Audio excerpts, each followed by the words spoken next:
Bonjour à toutes et à tous, bienvenue pour ce webinaire, donc Mon Espace Santé. On va parler un petit peu ensemble donc, de DMP, de messagerie citoyenne, de certificats, et ce webinaire est spécifiquement dédié donc, au couloir médico-social. Voilà, donc je serai accompagné de Jean-Rémy Pugibé et on va vous accompagner durant 7 heures ensemble sur cette thématique. Merci Sébastien, bonjour à tous. Normalement, il ne devrait pas y avoir de problème de son, etc. Si c'est le cas, vous pouvez nous écrire dans le chat sur la partie droite de l'écran pour nous dire si le son est imparfait ou s'il y a quoi que ce soit sur l'image. Et je profite du coup, vu que Jean-Rémy a parlé du chat, effectivement, n'hésitez pas également à poser des questions dans le chat si vous nous entendez correctement. Et donc pendant le webinaire, n'hésitez pas à poser vos questions. On n'y répondra peut-être pas tout de suite, peut-être on y répondra à la fin du webinaire. Et si on n'a pas le temps et qu'on n'a pas répondu à toutes les questions, parfois on n'a pas les réponses, il faut qu'on aille chercher les réponses, parce qu'on n'a pas la réponse à tout forcément. On reviendra vers vous par mail avec les réponses. N'hésitez pas également à vous inscrire à de prochaines sessions de webinaire. Alors là, c'est vrai que le premier semestre 2025, il arrive un peu à la fin, mais il y a encore des webinaires qui sont organisés par IS sur différentes thématiques, que ce soit l'INS, la cyber, la MSS, etc. Et il y a également donc les webinaires spécifiquement organisés donc par le GRIV sur tout ce qui a trait à l'identité-vigilance et l'INS. Et vous avez un catalogue spécifiquement dédié. Cette session, pour information, est enregistrée et je vous donne l'information tout de suite, mais le support et l'enregistrement également vous seront envoyés par mail.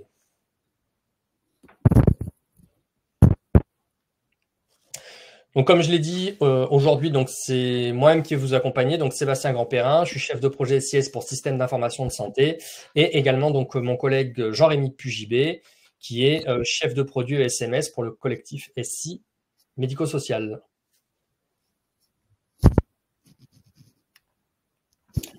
Alors, au sommaire, on va faire juste un bref rappel du contexte Ségur parce que c'est quand même, je pense, bien de remettre un petit peu le contexte de Mon Espace Santé dans le contexte plus vaste du Ségur du numérique en santé. Ensuite, on parlera donc de Mon Espace Santé, de la messagerie de santé citoyenne. Puis, on fera une petite escale technique sur des aspects vraiment pratico-pratiques pour pouvoir alimenter le DMP quand on est un ESMS. Et également, ensuite, Jean-Rémy parlera donc des cas d'usage justement liés à Mon Espace Santé et à la messagerie de santé citoyenne.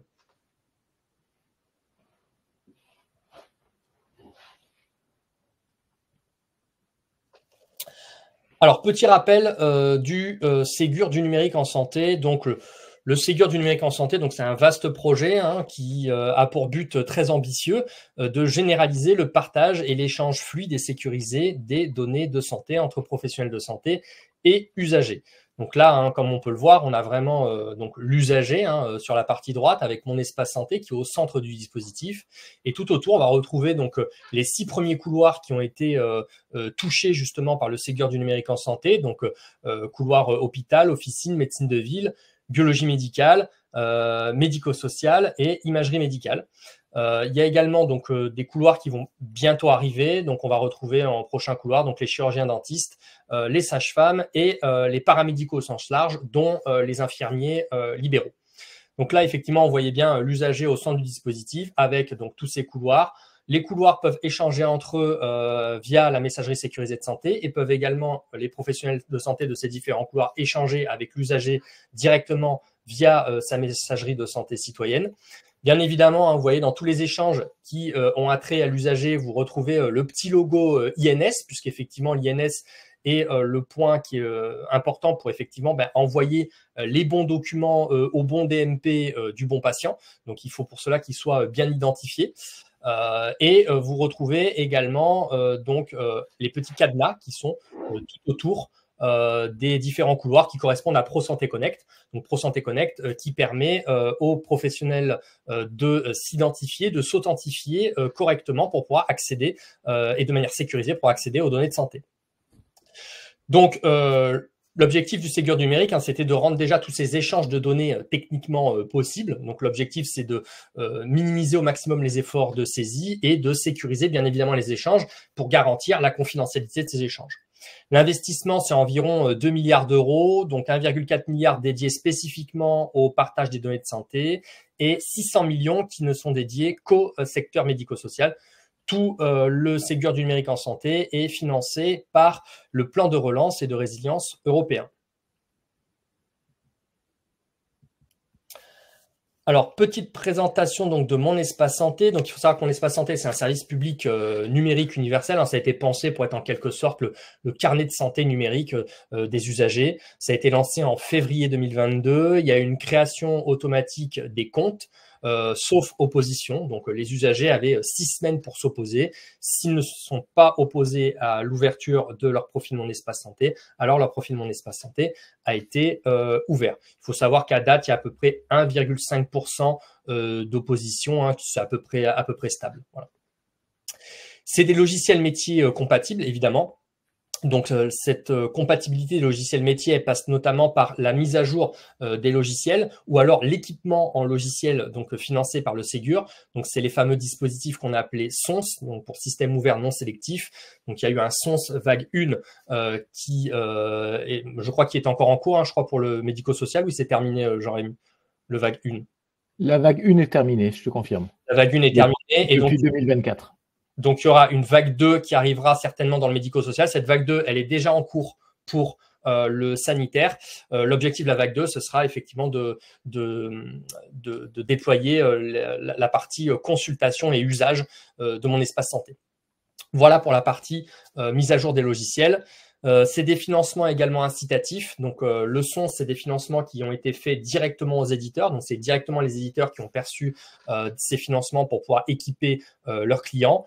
Les financements incitatifs, donc on va retrouver notamment donc pour le médico-social ESMS numérique et pour le sanitaire, par exemple, on va retrouver le programme Open 2 avec auparavant, il y avait le programme Sunless.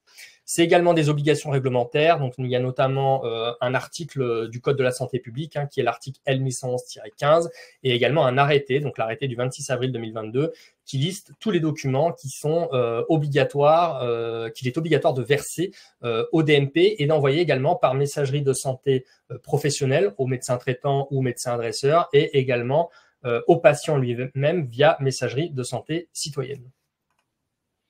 Sébastien, tu me permets juste à ce stade une petite information qui va peut-être intéresser nos établissements sur ESMS numérique et SONS. L'appel à projet ESMS numérique est ouvert pour les établissements qui ont signé un bon de commande SONS, qui veulent bénéficier d'une subvention pour former le personnel, et les candidatures sont attendues sur 2 fenêtres. Une fenêtre au 31 mai, une fenêtre au 30 septembre. N'hésitez pas à revenir vers moi pour que je puisse vous accompagner sur votre candidature. Merci Jean-Rémy pour les précisions. On va y venir également, mais la sécurité des données, c'est souvent un sujet qui revient. Hein. Est-ce que les données dans mon espace santé sont sécurisées, etc. Donc les données, pour information, donc elles sont hébergées en France. Donc toutes les données personnelles qui sont hébergées dans mon espace santé, elles sont hébergées sur des serveurs qui sont physiquement présents en France. C'est les serveurs qui respectent la norme qu'on appelle donc HDS pour hébergeur de données de santé. Et évidemment, la confidentialité et la sécurité des données sont garanties par le ministère de la Santé d'une part, l'assurance maladie également, et qui sont accompagnés donc sur ce sujet spécifique de la sécurité des données par une agence nationale qui est spécifiquement dédiée, qui est l'Agence nationale de sécurité des systèmes d'information ou ANSSI. Le traitement des données, bien évidemment, on parle de données de santé, mais on parle de données également à caractère personnel, puisqu'elles sont rattachées à une personne, à un individu. Et donc, bien évidemment, ces données sont soumises au règlement européen, qui est le RGPD. Et en France, on a une agence franco-française qui veille justement au respect de ce règlement européen, qui est la CNIL, pour Commission nationale de l'informatique et des libertés. Dans la feuille de route Mon Espace Santé, bien évidemment, il y a des comités citoyens qui sont impliqués afin d'intégrer les retours et qui puissent participer aux travaux. Alors, au niveau des fonctionnalités de Mon Espace Santé, donc aujourd'hui, il y a 4 grandes fonctionnalités dans Mon Espace Santé. On va retrouver la partie donc dossier médical en bleu qui est subdivisée en sous-parties, la partie documents de santé qui sont les documents qui peuvent être soit consultés ou alimentés par les professionnels de santé ou l'usager lui-même. En tant qu'usager, on peut ajouter des documents également sur notre profil Mon Espace Santé. Donc, ça peut être des lettres de liaison, des ordonnances, des comptes rendus de biologie, d'imagerie, etc., etc. Le profil médical, donc ça, c'est plutôt à la main de l'usager, sauf la partie vaccination où effectivement les professionnels de santé peuvent cocher des vaccinations. Donc la partie profil médical, l'usager va remplir par exemple ses allergies, ses antécédents, ses habitudes de vie. Il peut également saisir ses vaccinations, ses mesures, etc. Donc poids, taille, glycémie ou autre, etc. Toute cette brique que vous voyez donc à gauche, qui s'appelle le dossier médical, s'appuie en fait sur le DMP, donc le dossier médical partagé. Et on verra dans la slide suivante les petites subtilités et les petites différences entre Mon Espace Santé et le DMP, puisqu'effectivement, parfois, on se dit est-ce que c'est différent? C'est la même chose. On le verra juste après. Voilà, sachez juste que cette brique dossier médical s'appuie sur la brique du DMP. Ensuite, il y a une autre fonctionnalité qui est la messagerie. Donc, c'est une messagerie sécurisée de santé, donc une messagerie sécurisée de santé citoyenne, donc qui est à disposition des usagers sur Mon Espace Santé, et ça permet de recevoir donc des messages sécurisés de la part des équipes, des professionnels de santé, et ça permet également à l'usager de répondre et d'envoyer éventuellement. On va retrouver également donc le catalogue de services. Le catalogue de services, c'est ni plus ni moins qu'un catalogue d'applications qui ont été référencées par l'État. Donc, c'est-à-dire, il y a à peu près une centaine de critères. Quand on est éditeur d'une application, il faut qu'on monte patte blanche, entre guillemets. Donc, il y a une centaine de critères à respecter pour pouvoir être référencé dans ce catalogue de services. Ces applications sont ensuite téléchargeables, soit sur Android, soit sur iOS, en fonction du terminal que vous allez utiliser. Voilà, donc effectivement, par contre, ces applications, il faut qu'elles respectent des critères de sécurité, d'éthique, etc. Et bien évidemment, il faut que ça ait un attrait avec la santé, etc. Sinon, il n'y a pas trop d'utilité. Et il y a donc la dernière fonctionnalité qui est l'agenda. Donc l'agenda qui permet d'agréger tous les événements donc liés au parcours de soins de l'usager. Donc là, à date, vous allez retrouver notamment dans cet agenda toutes les informations de l'assurance maladie, notamment sur les rappels de vaccination, sur les rendez-vous, par exemple MT Dents ou les rendez-vous dentaires annuels qui doivent être pris, etc.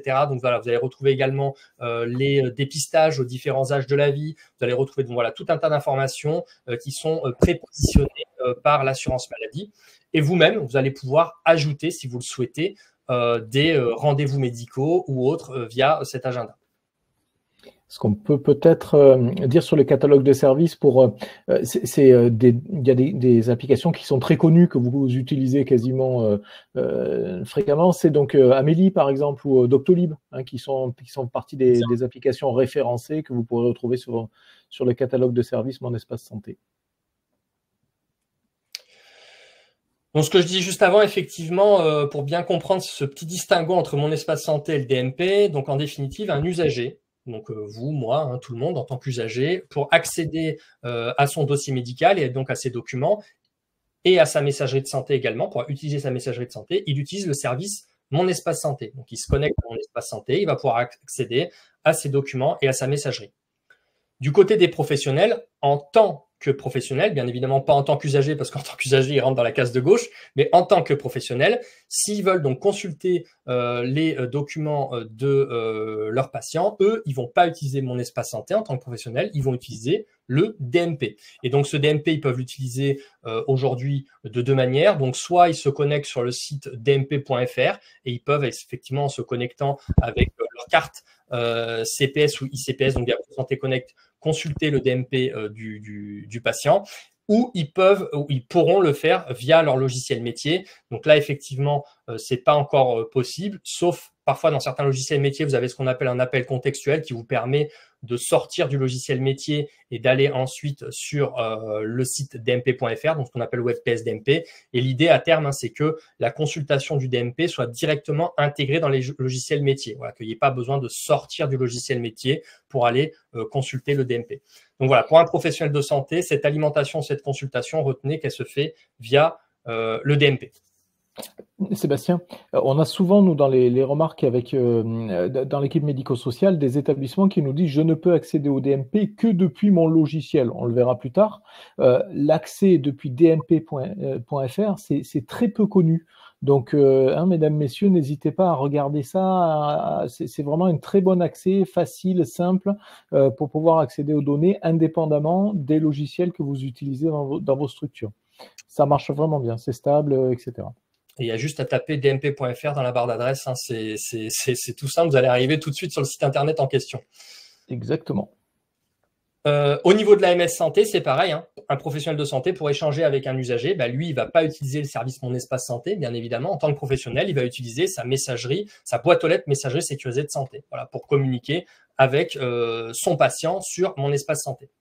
D'où l'importance de la mise à jour de ces logiciels métiers, donc vos DUI notamment, on en parle, mais l'objectif de la mise à jour de ces logiciels ou de l'équipement de ces logiciels, c'est d'automatiser ce partage au maximum de documents et de simplifier, de fluidifier au maximum l'utilisation des services du Ségur et notamment du DMP et de la messagerie. Les droits d'accès des professionnels de santé. Donc, il faut savoir qu'un professionnel de santé, globalement, il peut donc consulter des documents dans Mon Espace Santé, mais attention, il peut les consulter, donc pas comme il veut. Hein. Il y a ce qu'on appelle une matrice d'habilitation. Donc, cette matrice d'habilitation, c'est un gros document qui liste type de document par type de document, quel type de professionnel a le droit d'y avoir accès. Voilà, donc un infirmier ne peut pas avoir accès au même document qu'un médecin, ou même qu'un dentiste, ou alors qu'une sage-femme. Voilà, l'idée, c'est vraiment ça, c'est d'avoir un accès par type de document en fonction de la profession. Il peut également donc déposer bien évidemment des documents et des informations utiles à la prise en charge, supprimer un document, mais attention, en tant que professionnel, on ne peut supprimer un document que dont on est l'auteur. Voilà, on ne peut pas aller supprimer le document d'un confrère ou d'un petit camarade. Il peut également donc masquer un document à la demande du patient. Donc, par exemple, si un patient dit, voilà, moi, ce document, je le considère un peu sensible, je veux pas forcément que les autres professionnels de santé en aient connaissance, est-ce que vous pouvez le masquer? Effectivement, l'alimentation, il y a possibilité de masquer le document. Il peut également donc rendre invisible un document au patient. Donc ça, attention, c'est uniquement dans le cadre d'une consultation d'annonce. Voilà, donc effectivement, s'il y a une consultation d'annonce, effectivement, vous pouvez en amont masquer le document au patient lui-même à l'alimentation du DMP pour éviter que le patient en prenne connaissance tout seul chez lui. Il y a également la possibilité de consulter l'historique des soins à la rubrique entourage et volonté, donc les directives anticipées, et également consulter et ajouter une vaccination. Il y a des droits élargis pour ce qu'on appelle le médecin traitant ou professionnel de santé administrateur. Donc, le médecin traitant ou professionnel de santé administrateur, donc souvent on me demande comment on est professionnel de santé administrateur. Alors, on est professionnel de santé administrateur lorsque l'usager le déclare lui-même. Donc, c'est à la main de l'usager de déclarer s'il le souhaite ou non, d'ailleurs, il fait ce qu'il veut, s'il souhaite déclarer un professionnel de santé administrateur. Ce professionnel administrateur, il pourra masquer un ou plusieurs documents à la demande du patient, même s'il n'est pas forcément l'auteur, bloquer l'accès à Mon Espace Santé à un professionnel de santé, consulter l'historique de tous les accès au profil Mon Espace Santé du patient et également, fait important, il pourra accéder aux documents que le patient a choisi de masquer. Voilà, donc les documents que le patient a choisi de masquer aux autres professionnels de santé, les autres professionnels de santé ne peuvent pas les voir, sauf les professionnels de santé déclarés comme administrateurs. Juste avant, j'ai parlé de rendre invisible un document et donc effectivement, il y a un mécanisme de désinvisibilisation qui va bientôt arriver et on va s'attarder un petit peu dessus. Donc, il faut savoir qu'aujourd'hui, dans Mon Espace Santé, on a des documents qui sont présents sans être visibles à l'usager. Donc, l'idée effectivement de verser un document invisible à l'usager, c'était de verser un document dans le cadre d'une consultation d'annonce et effectivement, on verse ce document en mode invisible. Le professionnel fait l'annonce et ensuite le professionnel retourne sur le document et rend visible le document à l'usager. On se rend compte qu'effectivement la remise en visibilité ne se fait pas forcément et donc le stock de documents invisibles au patient augmente et donc un document invisible au patient, c'est-à-dire que le patient il n'a même pas connaissance qu'un document existe, hein, c'est-à-dire qu'il n'y a vraiment aucune information. Ça répond bien évidemment pas à l'ambition de Mon Espace Santé de donner la main au patient, ni à l'application de la loi Kouchner, hein, puisque effectivement le patient il doit être au courant de son état de santé. On ne doit rien lui cacher. Donc, le numérique ne doit pas substituer à l'accompagnement humain nécessaire à l'annonce d'un diagnostic grave. Donc, effectivement, il faut respecter un temps d'annonce. Mais demain, l'enjeu, ça va être de rendre visibles les documents à l'usager tout en garantissant ce temps d'annonce. Donc, l'objectif, c'est de limiter les alimentations de documents invisibles aux patients aux stricts documents dont la sensibilité du contenu, elle justifie un accompagnement humain et notamment le cas qu'on a donné qui est la consultation d'annonce. Aucun document ne restera invisible au patient durablement, puisque là, aujourd'hui, à date, c'était le cas. Les documents restaient invisibles et il n'y avait pas de remise en visibilité. Par contre, fait important, quand ce mécanisme de désinvisibilisation sera mis en place, il n'y aura pas de rattrapage de stock. Donc, les documents qui avaient été versés au DMP invisibles aux patients à l'époque ne seront pas rendus visibles automatiquement. Ce qui va se passer, c'est qu'il va y avoir une mise en visibilité automatique, mais de tout nouveau document invisible aux patients. Donc, il y aura à J plus 1 mois une notification au patient lui disant qu'il existe un document invisible et l'invitant à contacter un professionnel de santé. Et à J plus 3 mois, il y aura une mise en visibilité automatique de ce document. Voilà, donc, que le patient ait été voir le professionnel de santé à J plus 1 mois ou pas, le document sera remis en visibilité automatique. Pour information, voilà, je le répète, il n'y aura pas de rattrapage de stock. Pour l'instant, cette mesure n'est pas mise en application puisqu'il faut faire évoluer les textes. Elle le sera prochainement.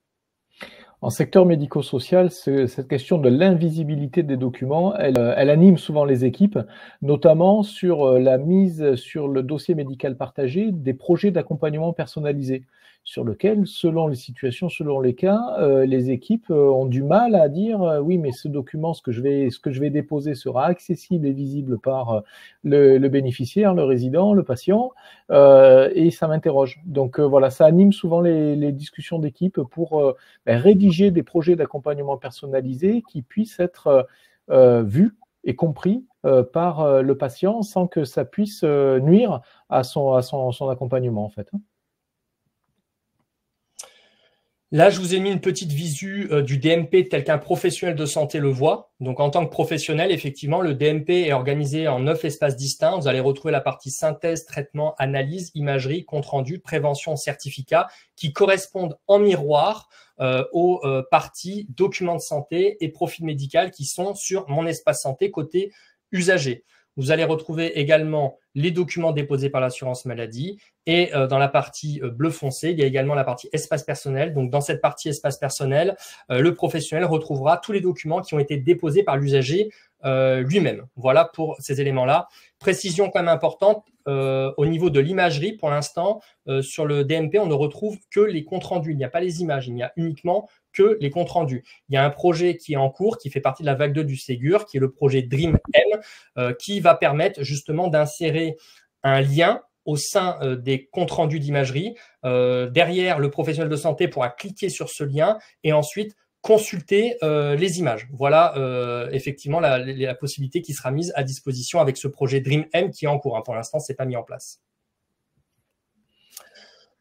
Très rapidement sur la messagerie de santé citoyenne, mais bon, c'est une messagerie somme toute entre guillemets classique. Vous avez un intitulé, un corps de message. Vous pouvez ajouter des pièces jointes ou non. La petite subtilité, c'est qu'effectivement, c'est une messagerie qui est sécurisée, donc c'est une subtilité qui est quand même assez importante.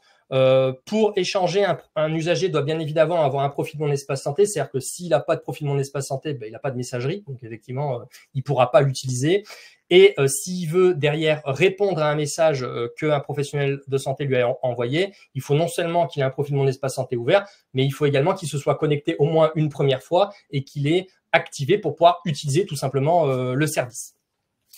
Si un professionnel de santé émet un message vers le profil Mon Espace Santé d'un usager qui est fermé, à ce moment-là, il y aura un message retour lui signifiant que ce profil Mon Espace Santé est fermé.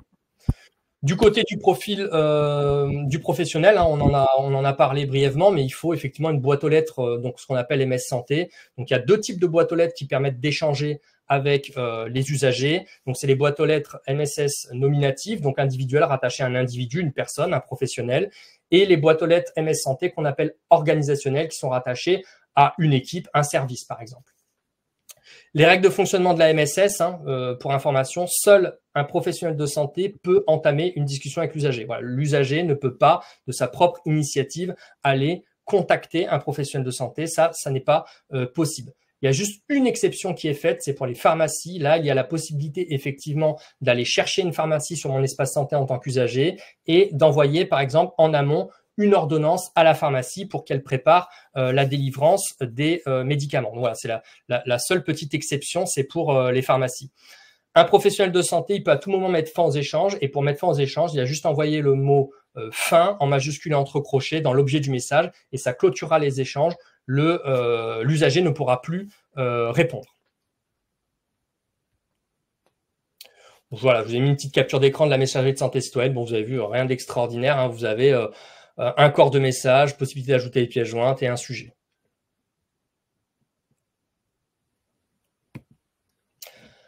Alors, on va faire une petite escale sur des aspects un peu plus techniques. Alors, on va pas trop s'attarder dessus, mais globalement, hein, pour rappeler, parce que vous n'en êtes pas forcément tous au même stade dans le projet d'alimentation du DMP et de mon espace santé. Donc, effectivement, la première étape, c'est d'acquérir, de mettre à jour les logiciels métiers, notamment votre DUI, avec une version Ségur qui est compatible DMP et INS qualifié, hein, puisque le prérequis à l'alimentation du DMP, c'est notamment la qualification de l'INS. Si vous ne qualifiez pas l'INS, derrière, pas d'alimentation du DMP. Donc, effectivement, ça, c'est un prérequis majeur.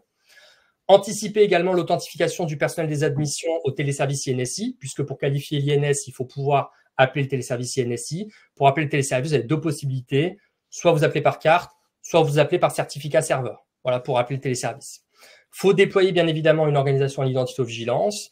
Il faut également disposer de certificats logiciels, et on va y revenir juste après, d'authentification et de signature. Il faut mettre à jour également les documents de santé au sein du DUI pour pouvoir apposer le cartouche INS sur les documents, ainsi que le Data Matrix. Data Matrix, c'est un petit QR code, hein, que vous avez l'habitude de voir partout maintenant, et qui reprend toutes les informations qui sont présentes dans le cartouche INS. Il faut également donc diffuser l'INS donc dans le DUI. Alors, c'est plus simple souvent dans le médico-social parce que vous n'avez qu'un seul logiciel. La plupart du temps, c'est vrai que dans le sanitaire, c'est un peu plus compliqué parce qu'ils ont une myriade de logiciels et donc il faut diffuser l'INS dans tous les logiciels. Et derrière, la dernière étape, c'est d'alimenter le DMP, bien évidemment, avec l'INS qualifié. Les certificats logiciels, on va pas trop s'attarder sur cette slide. Je vous l'ai remise en visibilité parce que je sais que vous êtes beaucoup accompagnés, que ce soit par Jean-Rémy ou Dominique Gaillard au sein du grade pour ces fameuses commandes de certificats. Donc voilà, je vous ai remis en visibilité les différentes étapes. Ce qu'il y a à retenir dans les différentes étapes, surtout ce qui est important, c'est que si vous pouvez déclarer des mandataires, ça c'est très important. Ne déclarez pas qu'un responsable de structure, déclarez un responsable de structure et déclarez également, si vous le pouvez, des mandataires, ce qui permet que si le responsable de structure s'en va ou n'est pas disponible, vous pouvez avoir le mandataire qui agit pour lui, notamment s'il y a des cartes à commander, etc., etc. N'hésitez pas également, si vous êtes administrateur technique de vos certificats, à en déclarer plusieurs. C'est le même principe. Si vous avez déclaré un seul administrateur technique et que cet administrateur technique s'en va, vous allez être embêté pour renouveler les certificats logiciels. Donc voilà, je vous invite à en déclarer plusieurs. On va voir cette partie-là juste après. Donc voilà, je vous ai remis en visibilité les différentes étapes avec, d'une part, les formulaires qui sont disponibles, les formulaires en ligne et également le portail Mes habilitations. Pour rappel, au niveau des certificats, pour alimenter le DMP, il vous faut obligatoirement deux certificats. Un certificat qu'on appelle org signe de signature et un certificat qu'on appelle org haute-clé d'authentification.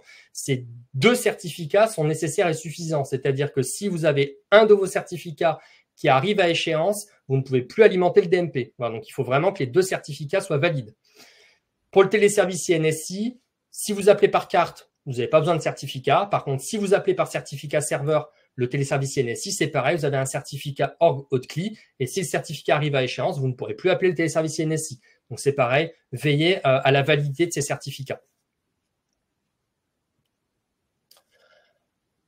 Alors, on y vient justement. Pour information, les certificats ont une validité de 3 ans.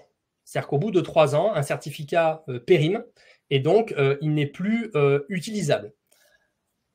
Vous pouvez cependant, bien évidemment, donc renouveler ces certificats. Même vous devez renouveler ces certificats, mais il faut évidemment penser à renouveler ces certificats. Et donc, il y a donc une plateforme qui s'appelle la plateforme de l'IGC Santé sur laquelle vous allez commander les certificats. Cette plateforme de l'IGC Santé, quand vous commandez des certificats, vous allez déclarer une adresse d'administrateur technique mail pour pouvoir recevoir des notifications quant à la validité de ces certificats. Si l'administrateur technique s'en va et que vous avez déclaré l'adresse professionnelle mais personnelle entre guillemets de l'administrateur technique dans l'établissement, si votre administrateur s'en va, le mail va être perdu. Les mails de notification pour vous dire que le certificat arrive à échéance, vous ne les aurez pas. Donc, vous aurez effectivement des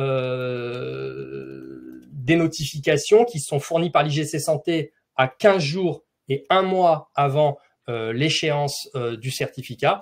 Si vous avez déclaré une adresse mail où vous n'avez plus d'administrateur technique rattaché à cette adresse mail, vous n'aurez pas l'information.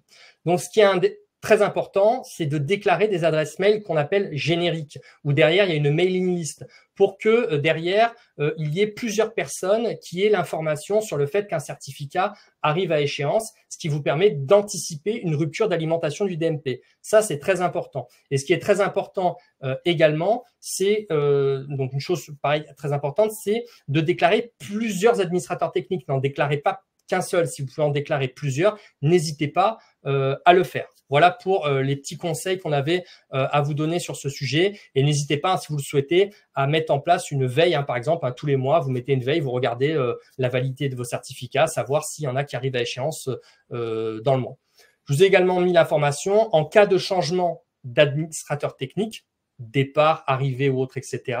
La structure doit en faire la déclaration. C'est-à-dire elle, l'ANS, elle ne sait pas quand votre administrateur technique s'en va et a démissionné et vous avez un nouvel administrateur technique, par exemple, qui arrive. Donc, n'hésitez pas également, dès que vous avez une personne qui s'en va et qui était administrateur technique de vos certificats, qui s'occupait du renouvellement, etc., et que cette personne s'en va, à déclarer le nouvel administrateur technique le plus rapidement possible à l'ANS. Et n'hésitez pas à en déclarer plusieurs. Voilà. Et donc, on l'a mis en rose et en gras, mais effectivement, il est impératif de renouveler les certificats donc avant la date d'expiration, sous peine de rupture du service pour les utilisateurs.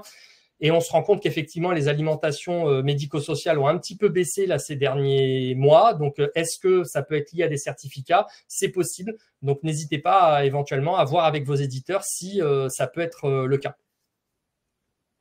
À ce sujet, Sébastien, on a une question, si tu veux la prendre, de Nathalie. Mon éditeur a supprimé mon accès au téléservice et met à jour les certificats périmés. Est-ce normal? J'ai reçu les notifications de péremption. Alors oui, puisque vous pouvez, si vous le voulez, alors ça c'est à la main des établissements, chacun fait comme il veut, mais vous pouvez déclarer en tant qu'administrateur technique votre éditeur.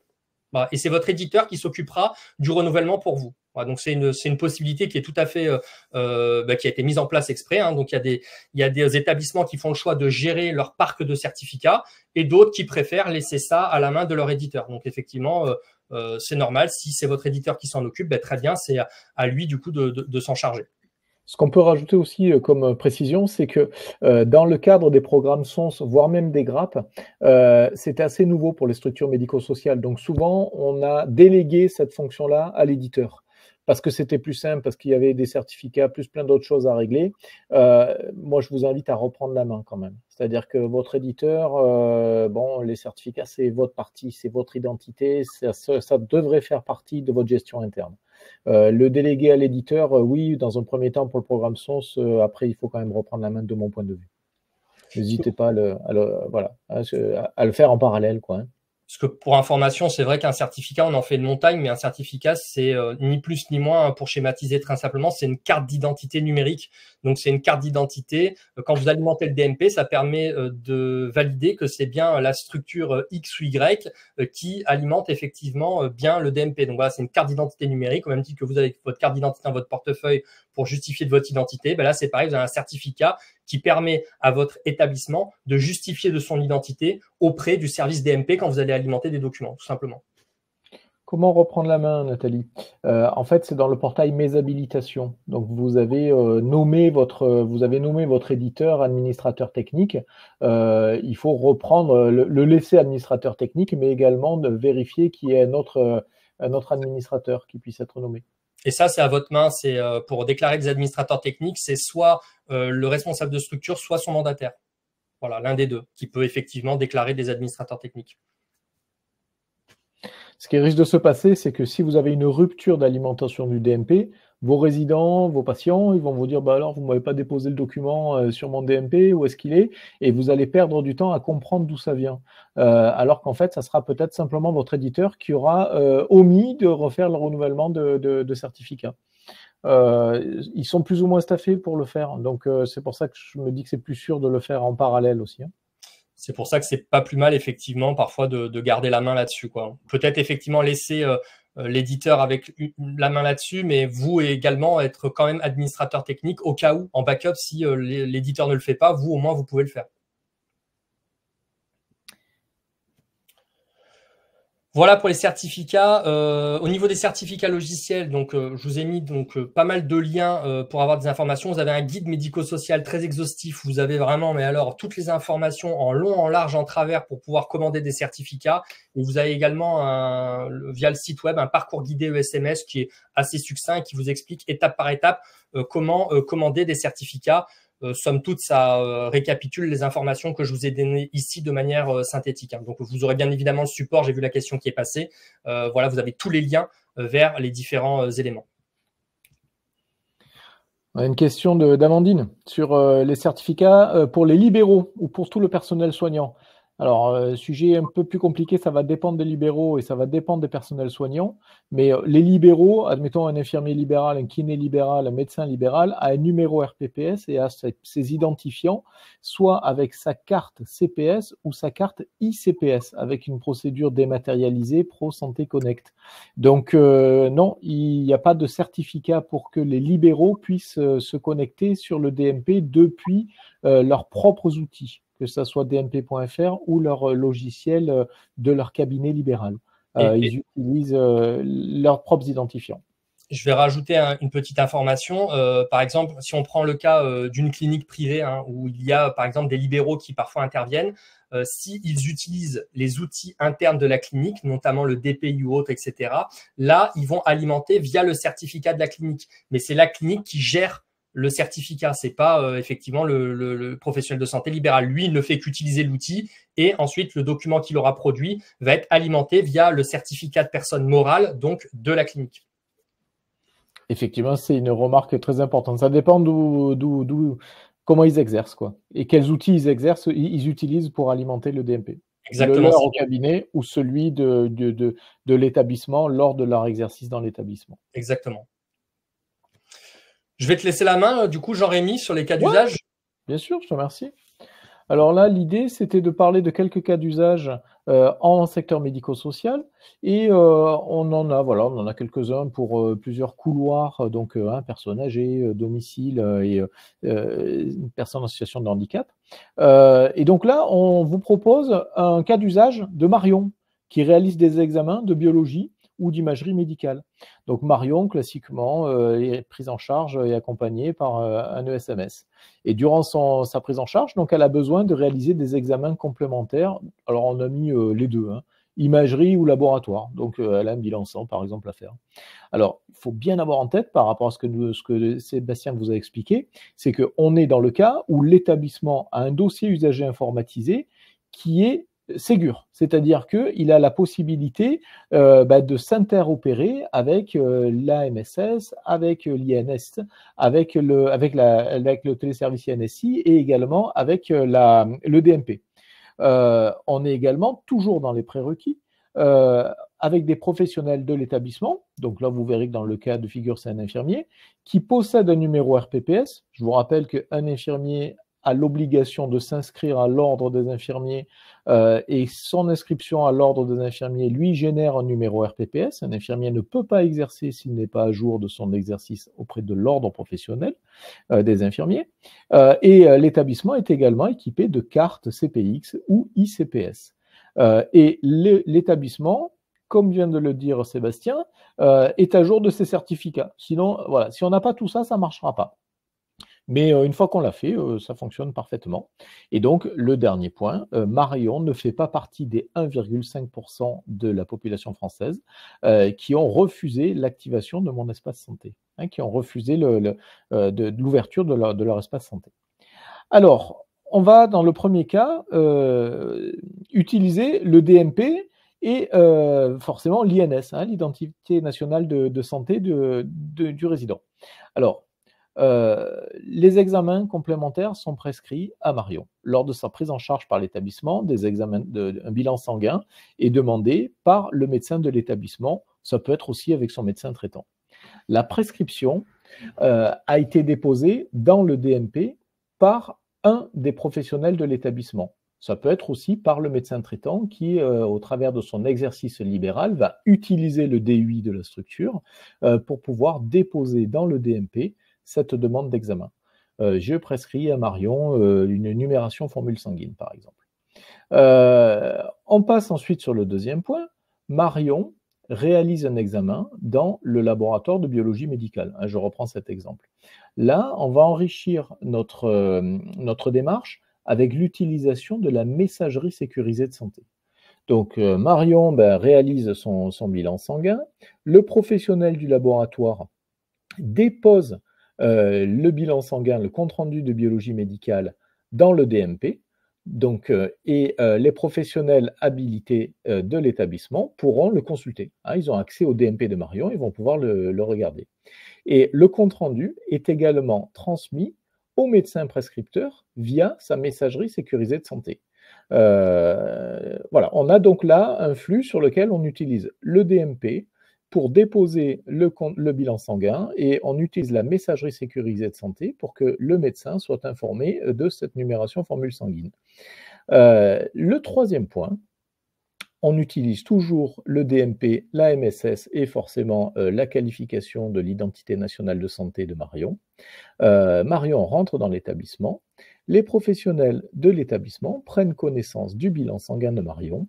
Donc le professionnel de santé, alors un médecin, un infirmier par exemple, reçoit le bilan sanguin dans son DUI. Il peut également, il peut également appeler ce document-là via le DMP de Marion.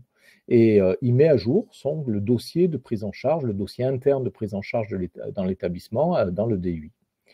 Voilà ce schéma-là. Donc on part d'une prescription qui est déposée sur le DMP, qui est récupérée par le centre d'imagerie, le laboratoire, l'examen réalisé et les résultats d'examen est envoyé au médecin traitant et à l'établissement via l'AMSS ou via le DMP. Donc on est vraiment là dans zéro papier avec une sécurisation parfaite des flux.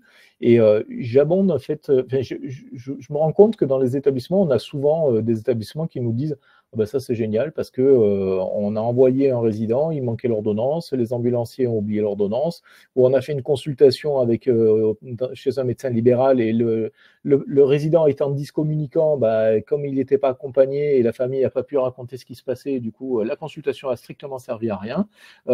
Les ambulanciers ont déposé les papiers mais ils ont oublié de récupérer le compte-rendu. Vous voyez, tous ces échanges-là, ça sécurise énormément les parcours de soins des résidents et ça fluidifie vraiment les échanges. Et donc là, dans ce cas de figure, on voit bien qu'on a échangé une prescription, un compte-rendu et un compte-rendu de biologie médicale. Ça aurait été la même chose avec de la radiologie. J'ai un autre exemple. N'hésitez pas si vous avez des remarques. Là, on a fait le zoom sur les documents dans le secteur de la personne âgée. Donc, on est sur le secteur des EHPAD notamment, avec des établissements qui sont un peu plus médicalisés que d'autres établissements médico-sociaux. Donc, on a souvent des flux de données de santé entrants et des flux sortants qui sont un peu plus importants que dans d'autres établissements médico-sociaux. Mais ça ne veut pas dire que dans les autres établissements médico-sociaux, DMP et MSS sont inutiles, loin de là. J'y viens tout à l'heure. Alors, personnes âgées, les flux entrants, donc vous voyez un volet de synthèse médicale, des ordonnances, tous les résidents quasiment ont des ordonnances en EHPAD, des comptes rendus de biologie, des lettres de liaison de sortie en cas d'hospitalisation et des dossiers de liaison des urgences en cas d'hospitalisation. Donc sur la partie gauche, la provenance des flux, médecine de ville, labo, hôpitaux, pour l'essentiel. Ça va dans l'établissement via le DUI. Et vous voyez qu'il y a la lettre N1 sur tous les documents. C'est une lettre c'est un document de normalisation qui fait que quand le flux est entrant et que mon espace santé est capable de voir que ce flux-là est normé, qu'il s'agit d'un compte rendu de biologie et de le mettre dans le bon espace du DMP. Et le DUI est également capable de dire ce document-là, il est normé, il a une norme particulière d'écriture, et donc je vois que c'est un compte-rendu de biologie, il n'y a pas besoin de le dire, de le traiter à la main en disant qu'est-ce que c'est ce document qui est rentré, est-ce que c'est un labo, est-ce que c'est une ordonnance, est-ce que c'est un dossier de liaison? Non, ça se fait automatiquement, c'est une norme donc de flux. Et pareil, l'établissement est amené à interopérer des documents auprès des mêmes interlocuteurs finalement. Médecine de ville, vous avez besoin d'une consultation cardio, dermato, psychiatrie, etc. Via d'autres établissements, une sortie vers un autre établissement, une prise en charge, un séjour de rupture, etc. Ou vers un hôpital. Et donc là encore, les flux sortants, toujours normés, N1 ou N3, donc ordonnance, volet de synthèse médicale, lettre de liaison d'entrée, dossier de liaison des urgences. Sébastien, tu peux peut-être nous préciser la différence entre N1 et N3? Tu les as? Ouais, en fait, la différence entre N1 et N3, c'est que N1 communiquer avec le DMP, effectivement, les documents ils doivent être normés. Donc, ils ont un format qu'on appelle CDAR2. Et de ce format CDAR2, il y a deux sous-formats, qui est le N1 et le N3. Donc, ça permet effectivement d'envoyer les documents dans un format bien précis, tout comme vous, sur votre ordinateur, vous avez des documents en PDF. Ben là, le format des documents, c'est ce qu'on appelle CDA. Et donc, il y a N1 ou N3. Donc, N1, il va y avoir ce qu'on appelle des métadonnées sur le document, donc des informations supplémentaires comme l'INS, etc., etc. Et il va y avoir le PDF, donc le document PDF encapsulé à l'intérieur du message, qui va permettre de le consulter. N3, c'est un format un tout petit peu plus compliqué à produire puisque c'est un format qui va permettre de structurer les données. Donc, si je prends un exemple qui est le plus parlant, c'est par exemple les comptes rendus de biologie. Normalement, ils doivent être envoyés au format N3. Pourquoi? Parce que quand vous faites une biologie, quelle qu'elle soit, vous allez avoir sodium, potassium, etc. Donc, différents éléments et une valeur en face.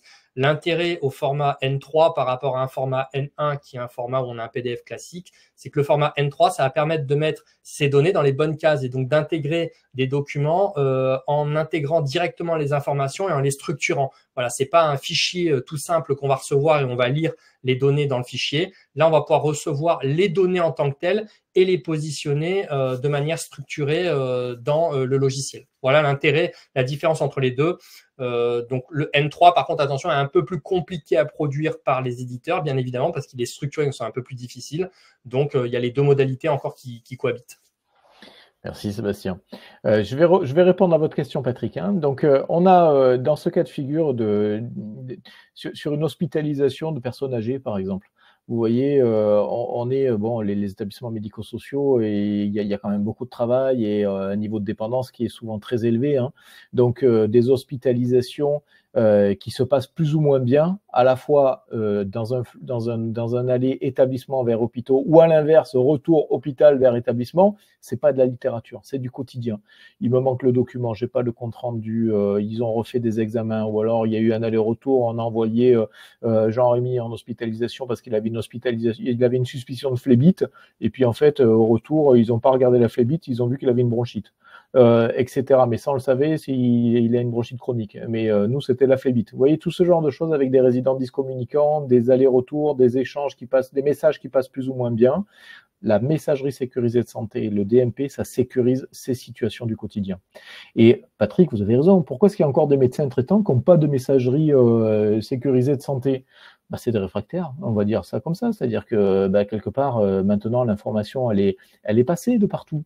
On a même une obligation réglementaire d'utiliser une messagerie sécurisée de santé pour sécuriser des données de santé, pour échanger des données de santé.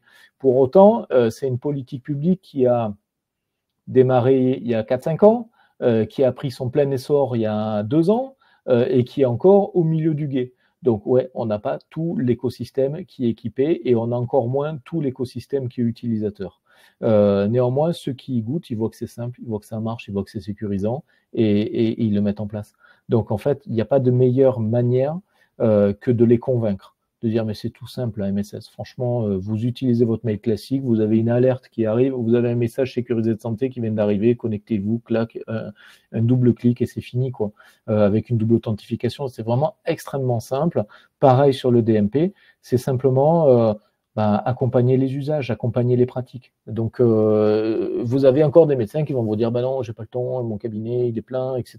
Et ils auront raison, ils ont beaucoup de boulot, mais en même temps, c'est quand même vachement plus simple pour tous les acteurs et vachement plus sécurisant pour les résidents d'utiliser ces outils, DMP comme MSS.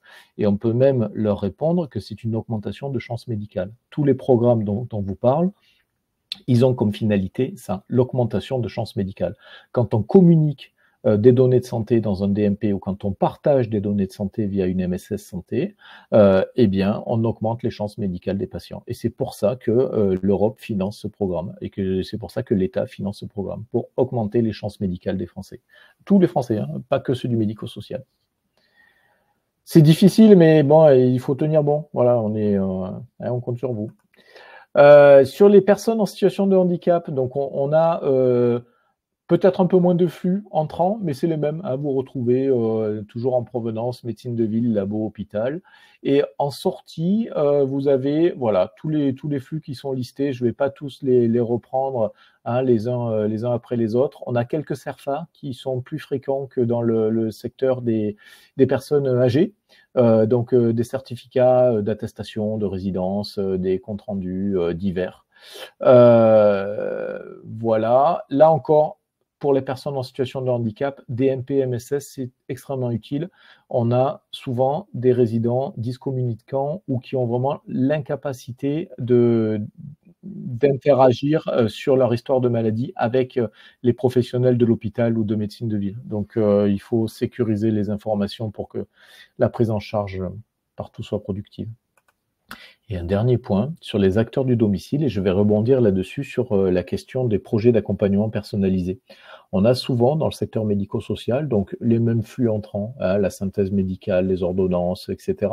Mais des établissements qui nous disent dans le champ du domicile, hormis les SIAD, moi je suis pas médicalisé, je suis un service d'accompagnement à domicile, je suis une structure d'hébergement social, etc. Je suis pas du tout médicalisé. Qu'est-ce que je peux donner qu'est-ce que je peux alimenter comme document? Et souvent, les documents de ce secteur-là, il faut marteler le fait qu'un projet d'accompagnement personnalisé, c'est extrêmement intéressant, c'est extrêmement utile pour la prise en charge médico-sociale, pour prendre les bonnes décisions pour une équipe hospitalière, pour une équipe pour un médecin de ville sur une prise en charge médicale, il faut qu'il ait des informations sociales, il faut qu'il ait des informations sur son milieu de vie, sur les acteurs qui l'accompagnent, pour pouvoir mettre en œuvre une thérapeutique. Il y a un monde entre un résident qui est peu accompagné, qui n'est pas du tout accompagné à domicile par une structure médico-sociale, et un résident qui est accompagné. Si la famille n'est pas à la hauteur, n'est pas présente, ou qui n'a pas d'accompagnement, forcément, on ne met pas du tout la même thérapeutique en place. Donc un projet d'accompagnement personnalisé, c'est très important, très intéressant de le mettre dans le DMP. La question, c'est qu'est-ce qu'on peut... Si le résident lit son projet d'accompagnement personnalisé et qu'il lit des choses qui peuvent nuire à sa prise en charge, eh bien, c'est délétère. Donc, il faut rédiger des projets d'accompagnement personnalisés avec tact et mesure, de façon à ce qu'ils puissent être lus par la famille et par le résident. Hein, parce que souvent, on est avec des résidents qui sont sous tutelle ou qui sont accompagnés par leur famille dans leur espace santé. Et ben, un jour, si jamais il y a le résident ou sa famille qui lit le projet d'accompagnement personnalisé, il faut qu'ils puissent le lire sans que ça mette quiconque en porte-à-faux. Donc, c'est un art. Voilà, alors là, c'est tout. Vous verrez dans la liste, dans la présentation, vous avez d'autres cas d'usage que vous pouvez utiliser pour motiver vos équipes, pour mobiliser vos équipes. Vous êtes en MEX, vous êtes en ACT, vous êtes en SIAD, vous êtes en SAVS, vous êtes en IME. Bon, ben voilà, vous avez des cas d'usage qui sont adaptés à vos domaines d'activité. N'hésitez pas à piocher dedans.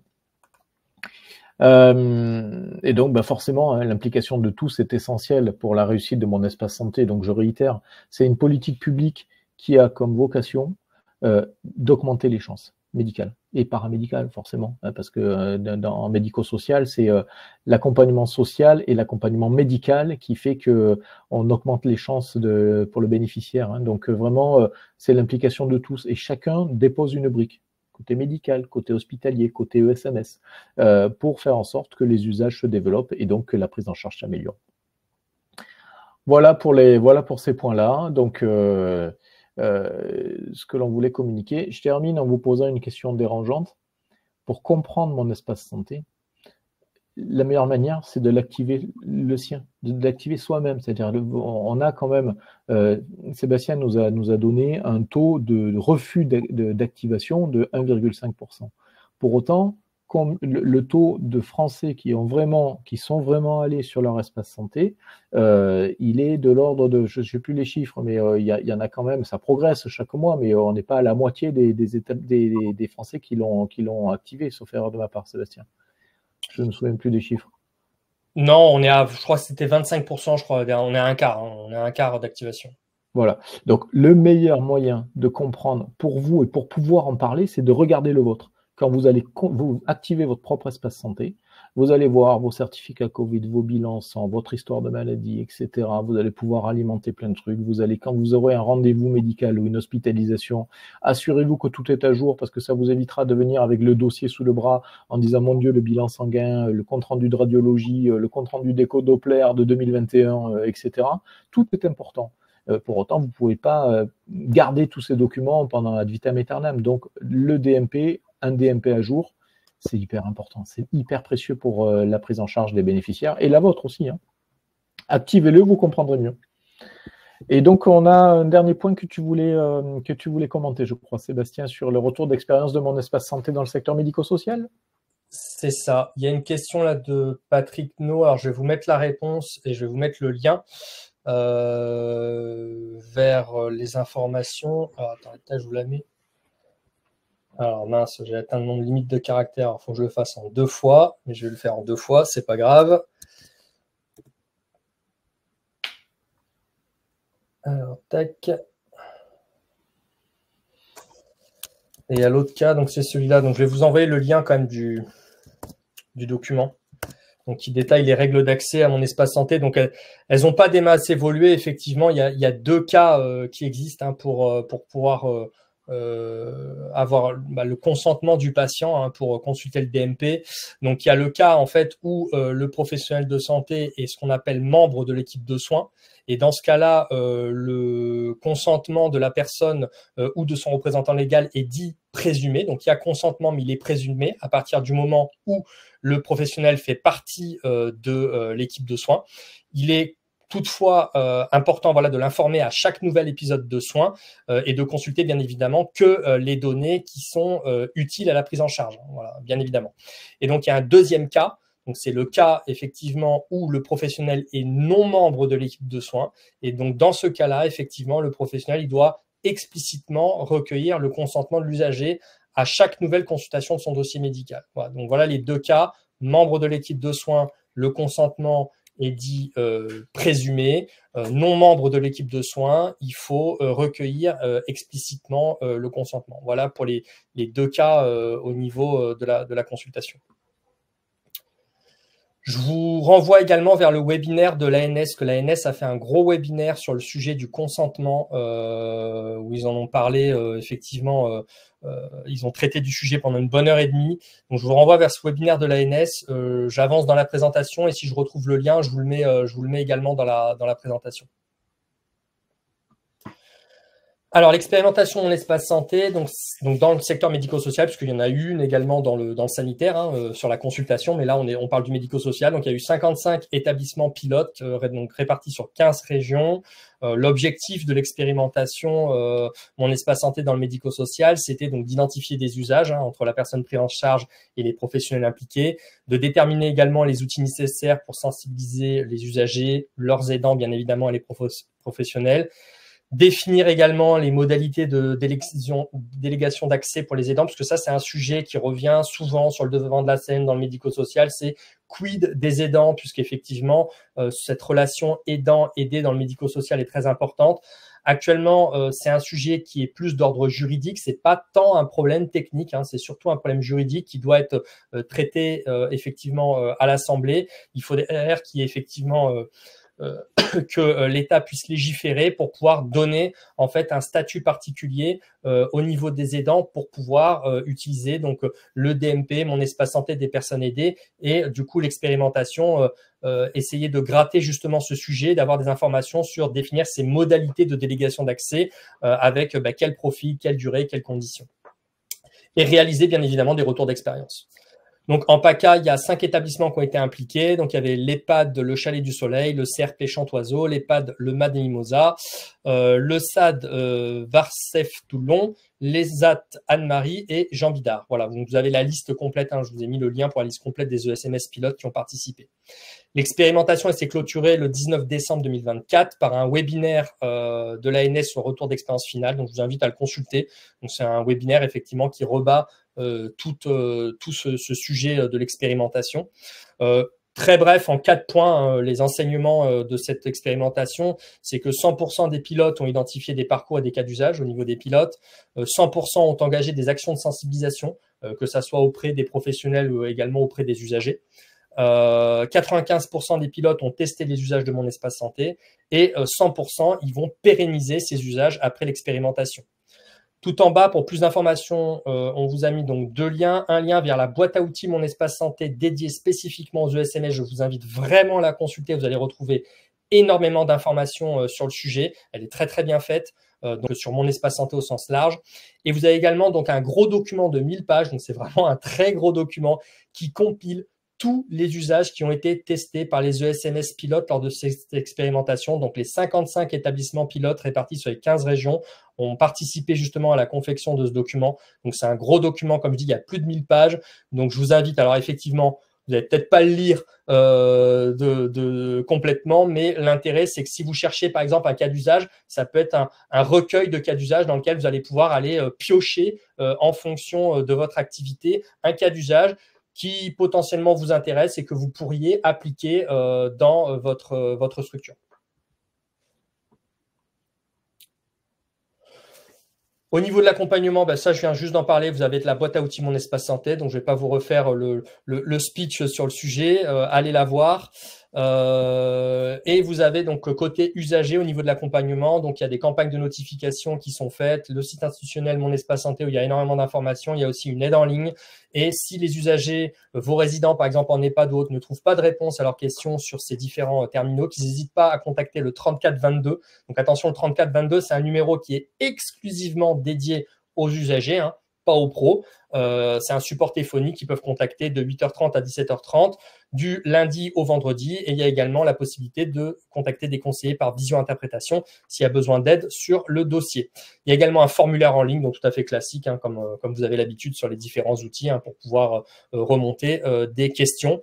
Et n'hésitez pas également, si vous le souhaitez, vous pouvez faire appel au réseau des ambassadeurs Mon Espace Santé. Donc, nous, en PACA, c'est Cyrielle Barral qui travaille donc chez IS également. Donc, c'est une de mes collègues et qui est la coordinatrice des ambassadeurs Mon Espace Santé. N'hésitez pas à la contacter si vous souhaitez organiser, par exemple, des événements au sein de votre établissement. Alors, bien évidemment, il faut que vous alimentiez déjà le DMP, Mon Espace Santé, que vous ayez des usages. Hein, et vous pouvez effectivement faire appel à eux pour organiser, par exemple, un stand ou autre, etc. Ils vont être à l'accueil de l'établissement pour présenter aux familles, aux aidants qui viennent, etc. Mon Espace Santé. Donc, n'hésitez pas à faire appel à eux et n'hésitez pas également à rejoindre les ambassadeurs si vous le souhaitez également. Vous pouvez rejoindre vous-même les ambassadeurs parce que c'est un réseau de bénévoles composé donc de représentants d'usagers, de personnes administratives, d'agents CEPAM, mais n'importe quel citoyen qui a un petit peu envie de donner de son temps pour aider ses concitoyens dans l'aventure du numérique en santé et plus particulièrement de Mon Espace Santé. Donc voilà, n'hésitez pas, si vous voulez également rejoindre l'aventure, vous pouvez contacter également le réseau des ambassadeurs à ce propos. Au niveau des adresses, on vous a remis en visibilité les adresses à disposition. Donc, vous avez l'adresse pilotage @ségur-numérique-paca.fr. Donc, ça, c'est vraiment un peu l'adresse générique. Derrière cette adresse, il y a donc la CEPAM, donc l'assurance maladie, il y a l'ARS PACA et il y a le grade PACA. Donc, voilà, en fonction de la question, on va se dispatcher pour vous donner la bonne réponse. Donc, voilà, c'est une gestion tripartite au niveau de cette adresse. Vous avez également l'adresse Grive si vous avez des questions propres à l'INS ou à l'identitovigilance. N'hésitez pas. CAPSI, parce que là, le sujet de la cybersécurité, c'est un sujet vraiment qui revient sur le devant de la scène très souvent. Et donc, vous avez cette adresse CAPSI si vous avez des questions relatives à la cybersécurité ou également la protection des données à caractère personnel. Et vous avez également 2 adresses, donc le collectif SIMS-PACA, si vous avez des questions relatives à l'adhésion à des grappes SMS numériques, ou si vous avez des questions relatives à l'accompagnement des ESMS, vous avez également l'adresse programme.esms.numérique. Voilà.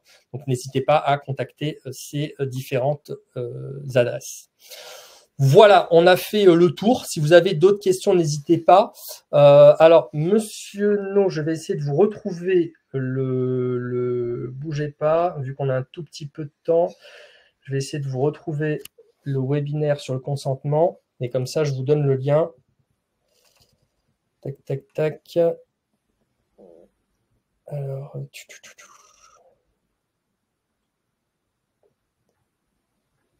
voilà, je crois que j'ai retrouvé le lien.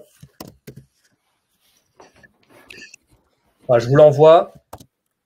Donc, n'hésitez pas même au niveau médico-social, etc., à consulter. Hein. Donc, c'est mieux comprendre la notion de consentement patient dans le cadre de la consultation de mon espace santé. Donc, voilà, c'est un webinaire qui a été organisé par l'ANS et qui ne traite que du sujet du consentement, puisqu'il y a effectivement des spécificités. Et donc, n'hésitez pas à consulter ce webinaire. Moi, je vous ai donné le principe général, effectivement, avec membre de l'équipe de soins, non membre de l'équipe de soins. Donc, à retenir membre de l'équipe de soins, le consentement est dit présumé. Non membre de l'équipe de soins, il faut que le consentement soit recueilli de manière explicite, sachant que ça n'empêche pas, évidemment, bien évidemment, c'est même demandé d'informer le patient. C'est-à-dire que quand vous alimentez son DMP, il faut effectivement informer le patient que vous allez alimenter également son DMP. Voilà. Donc, ça ne vous dispense pas, quoi qu'il en soit, même si le consentement est dit présumé, ça ne vous dispense pas de l'information. Voilà ce que j'avais à vous dire. Je ne sais pas si vous avez d'autres questions, n'hésitez pas. On a un tout petit peu dépassé de 5 minutes, désolé, mais je pense que c'était important. On vous a donné le maximum d'informations. En tout cas, merci pour votre écoute. Et voilà, vous avez nos coordonnées si nécessaire. N'hésitez pas, il y a un questionnaire de satisfaction qui va vous être envoyé, donc n'hésitez pas à le remplir également. Ça nous permet, nous, de nous ajuster, savoir ce qui vous a plu ou déplu, ou les points que vous aimeriez sur lesquels on insiste. Effectivement, comme dit Monsieur No, il ne faut pas confondre la consultation et l'alimentation, effectivement, parce que la consultation, il y a une notion de consentement. L'alimentation, effectivement, c'est différent. Il y a une notion de non-opposition. Donc, effectivement, l'alimentation du DMP peut être faite. Il faut cependant informer le patient de l'alimentation de son DMP et ce patient a un droit d'opposition. Donc, si il souhaite s'opposer à l'alimentation de son DMP, il peut s'y opposer et dans ce cadre, il doit fournir ce qu'on appelle un motif légitime. Souvent, on me demande quel est le motif légitime. C'est à l'appréciation du professionnel. Voilà, la légitimité du motif est à l'appréciation du professionnel, mais il peut, s'il le souhaite, s'opposer à cette alimentation. Voilà. Donc, pour l'alimentation, c'est pas une notion de consentement, c'est vraiment une information et le patient a un droit d'opposition. Voilà pour la dernière précision. Merci à vous. Merci Jean-Rémy. Merci beaucoup. Belle journée à vous. Au revoir.